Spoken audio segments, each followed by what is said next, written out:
മകനും വല്ലാത്ത സ്നേഹമാണ്, മകനും വല്ലാത്ത സ്നേഹമാണ്. സഅദ് ഇബ്നു അബീ വഖാസ് റളിയല്ലാഹു തആല അൻഹു നബിയെ കുറിച്ച് അറിയുകയാണ്, നബിയെ കുറിച്ച് അറിയുകയാണ്. ഒരു പുതിയ പ്രവാചകൻ വന്നിരിക്കുന്നു എന്നറിയുമ്പോൾ സഅദ് ഇബ്നു അബീ വഖാസ് റളിയല്ലാഹു തആല അൻഹു നബിയെ കാണാൻ പോവുകയാണ്. അല്ലാഹുവിന്റെ പ്രവാചകൻ സല്ലല്ലാഹു അലൈഹി വസല്ലം തങ്ങളുടെ ചാരത്തേക്ക് കടന്നു ചെന്നു. അവിടെ പ്രഭാഷണം കേൾക്കുകയാണ്, ഉപദേശം കേൾക്കുകയാ. അവിടെ ഉപദേശം കേട്ട് കഴിഞ്ഞപ്പോ സഅദ് ഇബ്നു അബീ വഖാസിന് എല്ലാം മനസ്സിലാവുകയാണ്.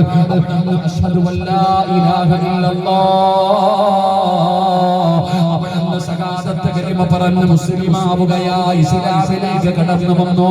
സഅദ് ഇബ്നു അബീ വഖാസ് റളിയല്ലാഹു തആല അൻഹു വീട്ടിലേക്ക് കടന്നു ചെന്നിട്ട് ഉമ്മയോട് പറഞ്ഞു, ഉമ്മ ഞാൻ മുസ്ലിമായിരിക്കുന്ന ഉമ്മ, നിങ്ങളുടെ മുസ്ലിമാകണം ഉമ്മ.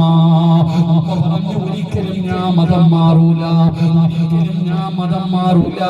എടാ സഅദേ, മര്യാദയ്ക്ക് പുതിയ മതം കടന്നിട്ട് പഴയ മതത്തിലേക്ക് തന്നെ മടങ്ങി വാ.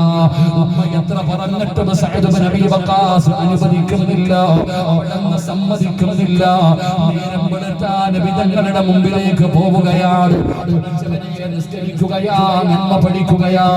ഉമ്മാനെ ഒരുപാട് ഉപദേശിച്ചു നോക്കി. ഉമ്മ വല്ലാത്ത വാശിക്കാരിയാ, ഉമ്മ വല്ലാത്ത വാശിക്കാരിയാ.